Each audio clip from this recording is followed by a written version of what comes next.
அனைவருக்கும் காலை வணக்கம். இன்னைக்கு நிச்சயமான காலை வணக்கம். டிசம்பர் 30ஆம் தேதி. சமஸ்கிருத பண்டிதர் பண்டிட் பிரகாஷ் வீர் சாஸ்திரி தலை சிறந்த சமஸ்கிருத பண்டிதரும் பேச்சாளரும் ஆரிய சமாஜத்தின் பிரபல தலைவருமான பண்டிட் பிரகாஷ் வீர் சாஸ்திரியோட பிறந்த தினம் இன்று. உத்தரப்பிரதேசத்தில் உள்ள அன்றைய முதாராபாத்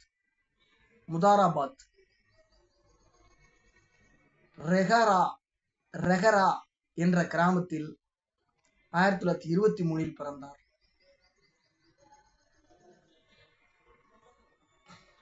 இவரது இயற்பெயர் பிரகாஷ் சந்திர.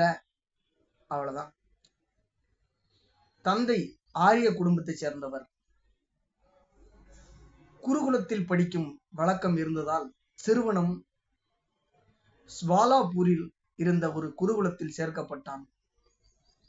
அங்கு வேறு ஒரு சிறுவனுக்கும் இவனது பெயரே இருந்ததால் பெயரை மாற்றி பிரகாஷ் வீர் என்று வைத்தார்கள்.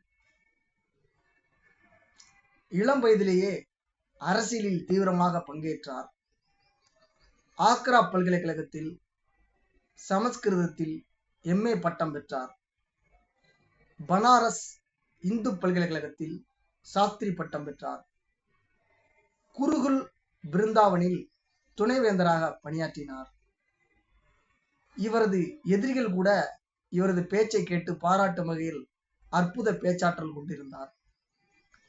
அடல் பிகாரி வாஜ்பாய் இவரை தன்னை விட சிறந்த பேச்சாளர் என்று பாராட்டியுள்ளார்.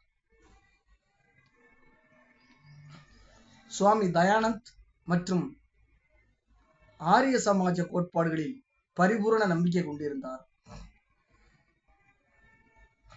அற்புதமான இவரது உரைகள் மிகவும் பிரபலமடைந்தன. விரைவில் நாடு முழுவதும் பல இடங்களில் இருந்து இவருக்கு உரையாற்றுவதற்காக அழைப்புகள் வரத் தொடங்கின. ஆங்கிலம் ஆட்சி மொழியாக இருப்பதை இவர் விரும்பவில்லை. அதற்கு பதில் இந்தி இருப்பதை விரும்பினார். இந்தி மொழியை காப்பாற்ற ஆரிய சமாஜம் இந்தி ரக்ஷா சமிதி தொடங்கியது. 1975 முதல் இந்தி விஸ்வ சம்மேளனம் நடைபெற்றது. இதன் வெற்றிக்காக கடுமையாக உழைத்தார். ஆரிய சமாஜம் ஏற்பாடு செய்த இந்தி போராட்ட இயக்கங்களில் இவரது உரைகளில் மக்களை தட்டி எழுப்பும் கனல் வீசியது. தாங்களாகவே முன்வந்து கைதானார்கள். ஆரிய சமாஜத்தின் உபதேசகர்களின் நிலை மோசமாக இருந்தது. இதை சரி செய்ய அகில பாரதிய ஆரிய உபதேச சம்மேளனம் என்ற அமைப்பை இவர் நிறுவினார். லக்னோ மற்றும் ஹைதராபாத்தில் கூட்டங்களுக்கும் ஏற்பாடு செய்து வெற்றிகரமாக நடத்தினார். கவிதை எழுதும் திறனும் பெற்றிருந்தார்.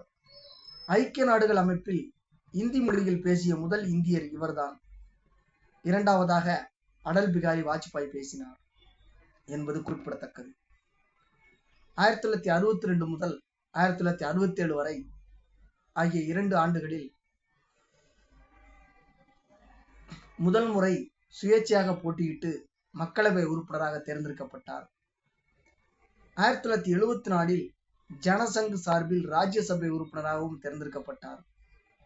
பல நாடுகளுக்கும் பயணம் மேற்கொண்டிருக்கிறார். போகும் இடங்களில் எல்லாம் ஆரிய சமாஜ செய்திகளை கொண்டு சேர்த்தார்.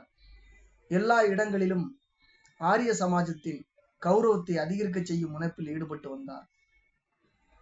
உத்தரப்பிரதேசத்தின் ஆரிய பிரதிநிதிகள் சபையின் தலைவராக பொறுப்பேற்ற இவர் பல ஆண்டுகள் சேவை செய்து வந்தார். ஆரிய சமாஜத்தை நாடு முழுவதும் பரவ செய்ததில் இவரது பங்கு மகத்தானது. 1960 பெருமளவில் கட்டாய மதமாற்றம் நடைபெற்று வந்ததால் அதை தடுக்க மத பாதுகாப்பு மசோதா கொண்டு வர வேண்டும் என்று நாடாளுமன்றத்தில் முன்மொழிந்தார். 2003ஆம் ஆண்டில் அன்றைய துணை பிரதமர் LK அத்வானி இவரது நாடாளுமன்ற உரைகளின் ஒரு பகுதியை புத்தகமாக வெளியிட்டார். அபார பேச்சாற்றல் கொண்டவரும் தலை சிறந்த சமஸ்கிருத பண்டிதருமான பிரகாஷ் வீர் சாஸ்திரி 1977 ரயில் விபத்து ஒன்றில் 50வது வயதில் மறைந்தார். இந்த பயணத்தின் போது தனது இருக்கையை மரியாதை நிமித்தமாக வேறு ஒருவருக்கு விட்டுக் கொடுத்தார் என்றும் விபத்தில் அந்த நபர் பிழைத்துக் கொண்டார் என்பதும் குறிப்பிடத்தக்கது. ஆனால் இவர் உயிரிழந்தார் என்று ஆகிவிடுகிறது.